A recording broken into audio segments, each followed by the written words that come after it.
You probably think you've seen every Easter egg in Turning Red, but Pixar hid references that almost nobody noticed. Some connect to Toy Story, others secretly link Coco, Luca, and even Pixar movies that weren't released yet. And the craziest one changes the way you look at the entire movie. Let's start with the easiest one. The Pizza Planet truck. It's one of Pixar's oldest traditions. Ever since Toy Story, the famous white truck with the giant rocket has appeared in movie after movie. Most people already know that. But what makes Turning Red different is that Pixar didn't hide it just once. During May's frantic run through Toronto, the truck briefly appears parked along the street. But that's only the beginning. Later in Tyler's birthday party, Pizza Planet boxes are scattered around the house.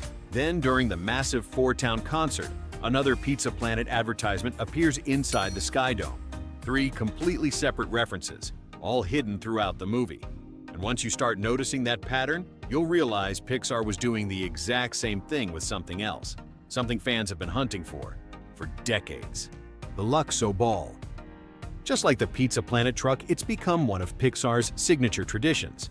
Most viewers only notice the colorful ball floating in Tyler's swimming pool. But Pixar actually hid a second tribute nearby. Inside May's bedroom sits a desk lamp that closely resembles Luxo Jr., the tiny lamp that basically became Pixar's mascot. It's subtle, easy to overlook. And if you think those are difficult to spot, the next Easter egg appears for barely a split second. Yet somehow, it's one of Pixar's longest-running traditions. That tradition is A113. Unless you're actively looking for it, you'll probably never notice it. During the ritual at the stadium, May's dad uses a chalk machine to draw a giant circle around Ming. For less than a second, the label reads, Professional Model A113. Then Pixar hides it again, this time on the 4-town concert tickets shown during the credits. 2 appearances, both incredibly easy to miss. But Pixar didn't stop with hidden numbers. They also buried references to completely different movies. And one of the smartest connects directly to Coco. Early in the movie, May develops a crush on Devin. Most people are paying attention to, well, Devin. But Pixar wants you looking somewhere else. His shirt says Escapula. At first, it just sounds like a random band name. Except, it isn't. Escapula is actually the heavy metal band from Coco that performs in the Land of the Dead. Even better, Escapula literally means shoulder blade in Spanish, which makes it the perfect name for a band made entirely of skeletons. It's exactly the kind of layered joke Pixar loves hiding. One reference with 2 different meanings. And once you notice Coco, you'll start spotting it everywhere. Mexican papel picado decorations appear throughout the movie. Pixar even sneaks Kevin from up into a classroom as nothing more than a skeleton. Once you start spotting details like these, a pattern begins to emerge. Every new Pixar movie quietly carries pieces of the ones that came before. But Turning Red didn't just look back. When the movie was released, Pixar also hid a glimpse of its future, and it all starts with Miriam's skateboard. During the movie, Miriam is almost always carrying her skateboard. Most people never look twice, but stuck to the board is a tiny sticker of socks, the robotic cat from Lightyear. Today, it's an easy detail to recognize, but back when Turning Red was released, audiences hadn't met socks yet. Lightyear was still months away, so without anyone realizing it, Pixar had already slipped one of its newest characters into the movie. But here's the clever part. Pixar wasn't just looking ahead. They were also weaving together movies that already existed. And the next connection is one of the smartest in the entire film. At first, this scene just looks funny. May can't stop thinking about Devin, so she starts imagining him as a merman. Most people see it as nothing more than a random fantasy, except it probably isn't. Just 1 year earlier, Pixar released Luca, another coming-of-age story about hiding your true identity. A boy who secretly transforms into something completely different. Sound familiar? That's exactly what happens to May. Both movies explore growing up, feeling different, trying to fit in, and learning to accept who you really are. So turning Devin into a merman isn't just a visual joke. It's a subtle callback to Pixar's previous film. And Pixar didn't stop there. During May's nightmare, Devin appears again. This time as a fish, reinforcing the same connection. But here's where things get really clever. Luca actually referenced Turning Red first. Inside Giulia's bedroom, there's a record titled Four Star Villaggi. In Italian, villaggi means villages, or towns, for town. Before Turning Red was even released, Pixar had already hidden its biggest boy band inside Luca. And if you thought those connections were subtle, the next ones become much more personal, because they aren't references to Pixar movies anymore. They're references to the people who made them. Before directing Turning Red, Domi Shi was best known for her Oscar-winning short film, Bao. So it isn't surprising that pieces of Bao quietly found their way into this movie. Throughout Turning Red, dumplings appear again. And again. And again.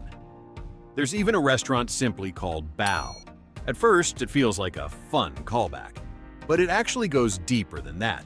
Both films tell the story of an overprotective mother, a child struggling to grow up, and the challenge of letting go. In other words, Turning Red didn't just borrow visual references from Bao, it inherited its heart. And if you compare the two movies, you'll even notice the exact same Chinese wall decoration appearing in both. That's the kind of detail almost nobody catches, because it isn't there to build a shared universe. It's there because the director left a small piece of her previous work behind. But Bao wasn't the only inspiration. Pixar also slipped in a tribute to one of Disney's most iconic classics. Early in the movie, Ming serves Mei a bowl of porridge with eggs arranged into a smiling face. It lasts only a moment, but longtime Disney fans might recognize it immediately. It's almost identical to the breakfast Mushu prepares in Mulan, a tiny visual callback, hidden in plain sight. And that's fitting, because Turning Red was never inspired by Pixar alone. Director Domi Shi has openly talked about growing up surrounded by anime. Once you know that, suddenly the movie starts looking very different. Whenever Mei gets excited, her eyes explode with oversized sparkles. Characters stretch, squash, and exaggerate. Their expressions far beyond what you'd normally expect from a Pixar movie. None of that happened by accident. It was a deliberate choice to bring anime-style emotion into Pixar animation. And there's one shot that makes that inspiration almost impossible to miss. Mei launches through the night sky, silhouetted against a giant red moon.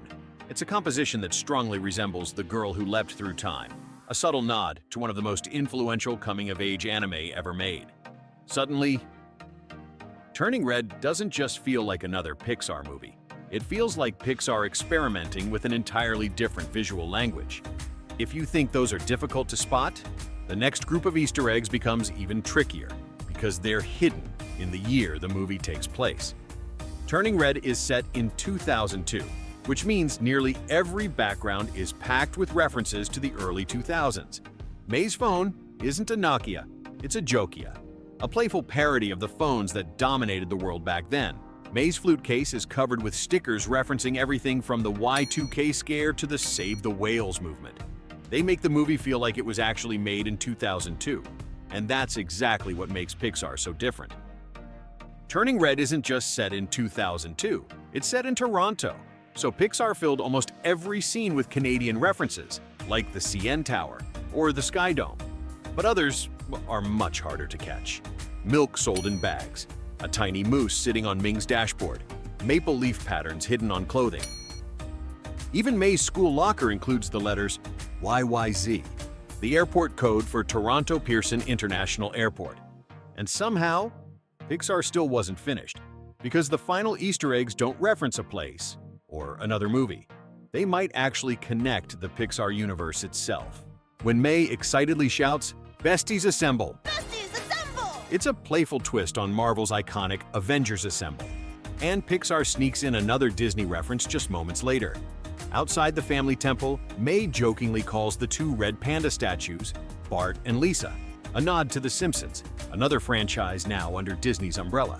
During the final ritual, Mr. Gao explains that the ceremony opens a doorway to the astral realm. We've actually seen a place very similar before, in Seoul. That movie introduced the astral plane, a mysterious realm existing somewhere between Earth and the Great Before. It's where Moonwind opens portals between worlds. And suddenly, Turning Red seems to be describing something remarkably similar. Two completely different movies, two spiritual realms, both allowing souls, or spirits, to separate from the human body. Which means, one of the movie's biggest Easter eggs isn't hidden in the background at all. It's hidden inside the story itself.